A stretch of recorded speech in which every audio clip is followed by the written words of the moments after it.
ने अपने प्रेमी के साथ मिलकर अपने पति को मौत के घाट उतार दिया। उत्तर प्रदेश में 2000 विश्वास के खतरनाक जाल में फंसे कुछ लोगों की है, जिसने एक निर्दोष व्यक्ति की जान ले ली। इस केस में प्रेमिका ने अपने प्रेमी के साथ मिलकर अपने पति को मौत के घाट उतार दिया और उसके शव को 15 टुकड़ों में काटकर एक ड्रम में भर दिया और उसके अंदर सीमेंट डाल दिया। मगर चलिए इस कहानी को शुरुआत से देखते हैं। 2016 में मेरठ निवासी सौरभ राजपूत की मुलाकात मुस्कान रस्तोगी से हुई। दोनों के बीच प्रेम हुआ और कुछ सालों बाद उन्होंने शादी कर ली। लेकिन यह शादी सौरभ के परिवार को पसंद नहीं आई, क्योंकि मुस्कान एक अलग जाति से थी। इसके बावजूद दोनों ने अपने रिश्ते को मजबूत बनाए रखा। सौरभ मर्चेंट नेवी में जॉब करते थे और लंदन में पोस्टेड थे। शादी के कुछ समय बाद सौरभ लंदन चले गए, जबकि मुस्कान अपनी बेटी के साथ मेरठ में रहने लगी। इस दौरान उनकी जिंदगी में एक तीसरा व्यक्ति साहिल शुक्ला आया, जो मुस्कान को पहले से ही जानता था। सौरभ के लंदन में रहने के कारण मुस्कान की नजदीकियां साहिल से बढ़ने लगी। साहिल, जो पहले से ही मुस्कान को पसंद करता था, अब खुलकर उसके साथ वक्त बिताने लगा। मुस्कान ने उसे यह यकीन दिला दिया कि वह अपने पति के साथ खुश नहीं है और वह साहिल से सच्चा प्यार करती है। साहिल शुक्ला अंधविश्वासी प्रवृत्ति का था और आत्माओं, तंत्र मंत्र जैसी चीजों में विश्वास करता था। मुस्कान ने इस बात का फायदा उठाते हुए उसके लिए स्नैपचैट पर एक फर्जी अकाउंट बनाया, जिससे वह साहिल शुक्ला की मरी हुई मां के नाम से चैट करती थी। इस फर्जी अकाउंट से वह साहिल को यकीन दिलाने लगी कि उसकी मां की आत्मा मुस्कान को पसंद करती है और चाहती है कि वे दोनों साथ रहें। धीरे धीरे साहिल पूरी तरह से मुस्कान की बातों में फंस गया। मुस्कान ने उसे यह विश्वास दिलाया कि अगर वह उसके पति सौरभ को रास्ते से हटा दे तो वो दोनों एक साथ रह सकते हैं। साहिल अब पूरी तरह से मुस्कान के इशारों पर नाचने लगा था। मुस्कान और साहिल ने मिलकर सौरभ को मारने की साजिश रची। 4 मार्च 2025 को जब सौरभ लंदन से मेरठ अपनी पत्नी और बेटी से मिलने आया, तब मुस्कान ने सौरभ की फेवरेट सब्जी कोफ्तों में बेहोशी की दवाई मिलाकर खिला दी।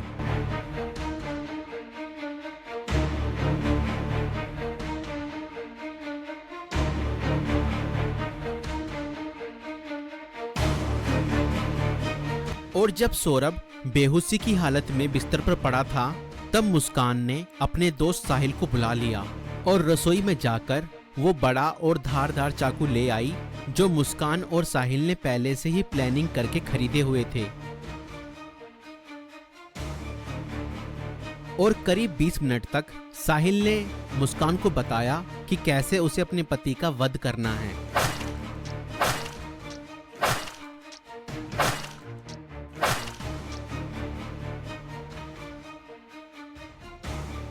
और फिर उसके बाद मुस्कान और साहिल ने सोते हुए सौरभ पर हमला किया और उसके हृदय पर 3 बार वार किए।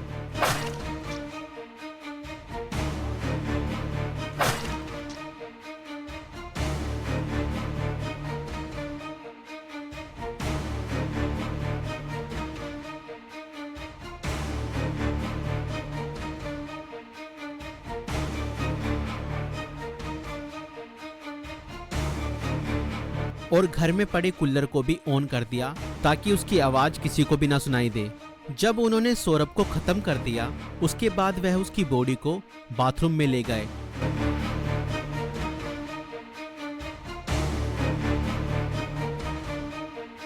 और उसके शरीर को 15 टुकड़ों में बांट दिया। सौरभ को खत्म करने के बाद उन्हें इस बात की चिंता हुई कि अगर सब बरामद हो गया तो पुलिस उन तक जरूर पहुंच जाएगी। इसलिए उन्होंने सबको ठिकाने लगाने की योजना बनाई और मुस्कान बाजार जाकर एक प्लास्टिक का ड्रम खरीद लाई। और मुस्कान और साहिल ने सौरभ के शव के टुकड़ों को उस प्लास्टिक ड्रम में डाल दिया और ऊपर से सीमेंट भी डाल दिया ताकि उसकी बॉडी की स्मेल बाहर ना जाए। और उसके बाद उन्होंने उस ड्रम को घर के एक कोने में रख दिया। इसके बाद मुस्कान और साहिल ने सौरभ के मोबाइल फोन से उसके सोशल मीडिया अकाउंट को एक्टिव रखा। उन्होंने सौरभ के अकाउंट से हिमाचल प्रदेश की शिमला की तस्वीरें और स्टोरीज पोस्ट की ताकि लोगों को लगे कि वह घूमने गया है। उन्होंने उसकी फैमिली और दोस्तों को यह यकीन दिलाने की कोशिश की कि सौरभ जिंदा है और बाहर यात्रा कर रहा है। इस दौरान मुस्कान और साहिल खुद भी शिमला घूमने चले गए ताकि अगर कोई लोकेशन ट्रैक करे तो किसी को शक ना हो। लेकिन किसी भी अपराधी की तरह वह भी ज्यादा समय तक बच नहीं पाए। सौरभ के परिवार ने जब उससे संपर्क करने की कोशिश की और कोई जवाब नहीं मिला तो उन्हें शक हुआ। परिवार ने मेरठ पुलिस में गुमशुदा की रिपोर्ट दर्ज कराई।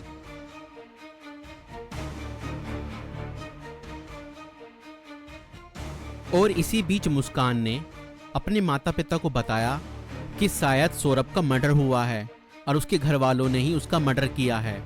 मगर मुस्कान के पिता ने कहा, नहीं बेटा, किसी के भी घर वाले कितना ही नाराज हो जाएं तो भी ऐसा कदम अपने बेटे के लिए नहीं उठा सकते। बेटा मुझे सच सच बताओ, सौरभ कहाँ है? मुझे सच्चाई बताओ, मैं किसी से कुछ नहीं कहूँगा। और तब मुस्कान ने अपने पिता को बताया कि उसने और साहिल ने मिलकर सौरभ को खत्म कर दिया है। और इतना सुनते ही मुस्कान के पिता ने पुलिस को सारी खबर बता दी।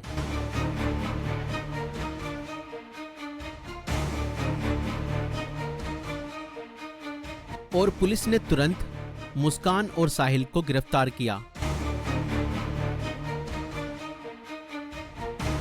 और उस प्लास्टिक ड्रम को भी बरामद किया जिसमें सौरभ के शव के टुकड़े थे।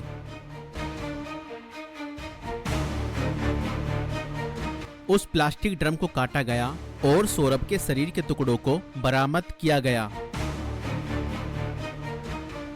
इस खौफनाक हत्या मिस्ट्री का अंत पुलिस द्वारा हत्यारों की गिरफ्तारी के साथ हुआ। पुलिस ने मुस्कान और साहिल को गिरफ्तार कर लिया। दोनों पर हत्या, साजिश और शव को छुपाने के गंभीर आरोप लगाए गए। दोस्तों, ये घटना हमें यह सिखाती है कि अंधविश्वास का अंजाम बहुत बुरा और भयानक होता है। साहिल ने अपनी मां की आत्मा के नाम पर बनाए गए एक फर्जी अकाउंट पर भरोसा किया और हत्या जैसा अपराध कर दिया। और गलत संबंध और रिश्तों का अंजाम बहुत बुरा ही होता है। मुस्कान ने अपने फायदे के लिए साहिल को मानसिक रूप से कंट्रोल किया और हत्या तक करवा दी। और कानून से कोई नहीं बच सकता, चाहे अपराध कितना भी चालाकी से किया जाए। पुलिस की जांच और सबूतों के आधार पर अपराधी पकड़े ही जाते हैं। इसलिए रिश्ते सोच समझकर बनाएं और जीवन साथी चुनने से पहले सामने वाला मानसिक रूप से कैसा व्यक्ति है यह जानने की कोशिश करें। साथी चुनते समय सूरत पर नहीं, सीरत पर ध्यान दें। इस वीडियो